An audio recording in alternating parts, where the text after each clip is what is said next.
Playbook for Performance, the official podcast of Shauna Corden, the Joan of Arc for corporate healing and performance. Join the quest to make work fun again by preparing leadership for engaging workplaces. And now, your host. Hello, everybody. Welcome to another edition of the Playbook for Performance podcast. I'm your host, Shauna Corden. Our mission is to make work fun again by building better leaders. Now, did you know that there are 3 factors that really indicate the success of a change effort? These 3 things, if they're done poorly, the effort will fail. These 3 things, if they are done well, will ensure the success of a project. Any change effort. Guess what they are? Number 1, leadership. Have we painted the vision? Do we understand what this change is about and why we're going about it? The second is communication. Are we giving frequent updates about the decisions that have been made, the changes, the rollout, the timeline, etc.? And the last, surprisingly, is employee resilience. If your employees are burnt out, if they're beyond their capacity, the effort will fail. But if they are resilient, if they are able to weather change well because they have a strong foundation, the change effort will succeed. And that is why we are pursuing this 20-week challenge. We are on week 16 of our 20-week challenge. We're almost near the end here. And today we're going to be talking about one that is so important. It affects home, work, everything in between, and that is choosing a healthy attitude. So what do we mean when we say building resilience? We're talking about being able to withstand situations, big or small, car accident, illness, a no-show appointment, a canceled air flight, with some grace and having it not upset you too much. That's what we're really talking about. And that you have a good attitude about it. And this piece, choosing a healthy attitude, is really essential. So let's get into it. So when do I suggest this lesson? I think it should be for everybody all the time. In fact, just yesterday I was being kind of snarky about something and my husband goes, "Spiral." He made this little, sound. I was like, okay, right. So sometimes people are really unaware of their triggers. What is it that sets them off? What creates disappointment, anger, frustration, resentment? And believe it or not, I'm going to ask you to inventory this as part of your homework, right? Because when we talk about coaching, it requires action. And if you don't take action, it's just entertainment. And yes, we're thrilled you're watching us on YouTube or listening to this podcast in your favorite platform. But if you don't take action, it really just is entertainment. So, number 1, we want you to be aware of those triggers. Now, generally, people's triggers are related to their values. If punctuality is a value, they are triggered when people are late and they feel like people are not respecting their time. That's a great example there. When people don't have a turnaround after they've been triggered, that is also a problem. So we're going to talk about strategies to turn this around shortly.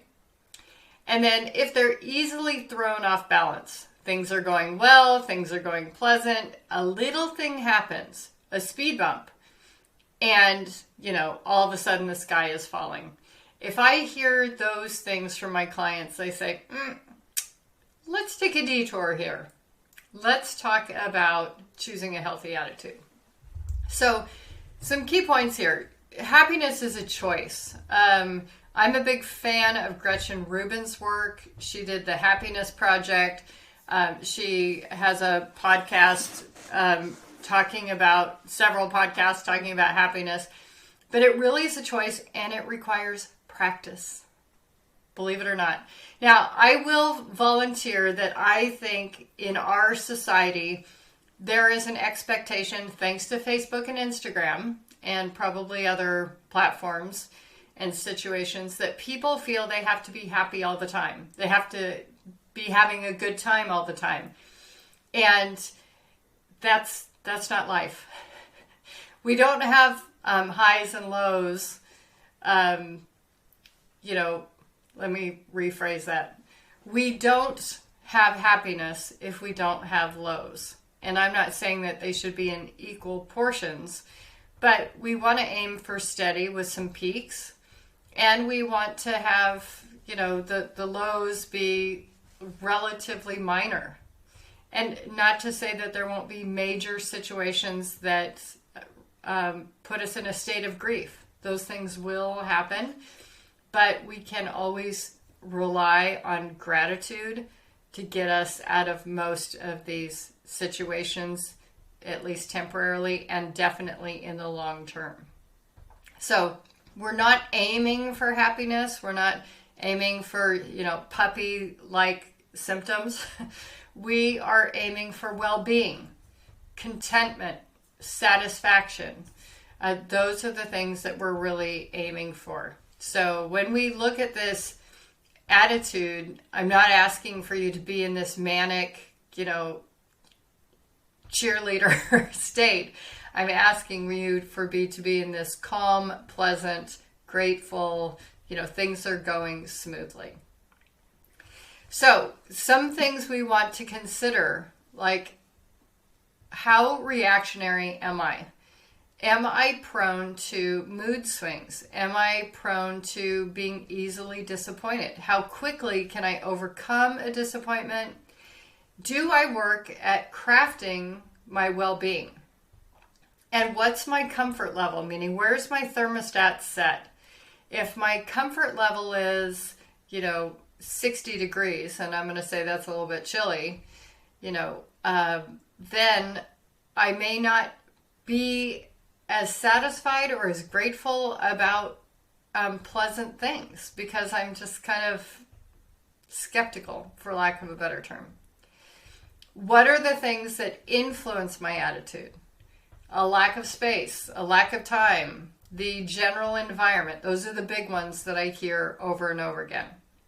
So let's go back to that first slide here where I'm saying, what are the things that people need to be aware of in terms of their triggers? This could be disappointments, cancellations, could be people's attitudes, the expectation that someone was going to do something that was never communicated and therefore never met, so a resentment. What are these things? How often do they happen? That's the first thing we want you to inventory.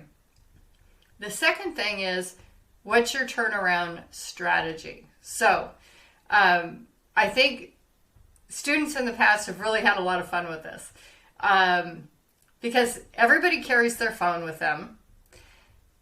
People basically have created their own little YouTube playlist of micro videos that they can excuse themselves to go to the bathroom, watch cats playing piano or whatever it is that cheers them up, and then return being restored to their, preferred well-being state when a disappointment or something like that happens. Songs, little playlists or medleys of songs, because we're aiming for like a no more than 5-minute turnaround, right? How can you recover, get back to the party, keep having fun instead of letting this thing affect you so much? So again, YouTube playlist, song playlist, could be reading something spiritual like a psalm or inspirational quotes. Could be listening to a voicemail that your sweetheart has left for you, or a friend that really cares about your well-being that kind of boosts you. Comics, could be playing Words with Friends or some other game that's just a distraction that helps you forget the thing that happened. All of these things can be super helpful, but your homework is to come up with a 5-minute turnaround to understand how you're going to recover. Okay? So there are some great benefits that come with this awareness. Number one, you're just at peace, right? You can tell yourself all kinds of stories about why people are triggering you, but that's another lesson. That's a one-on-one lesson. You want to be steady and stable. You don't want people to knock you off balance with little inconsiderate things they've been doing.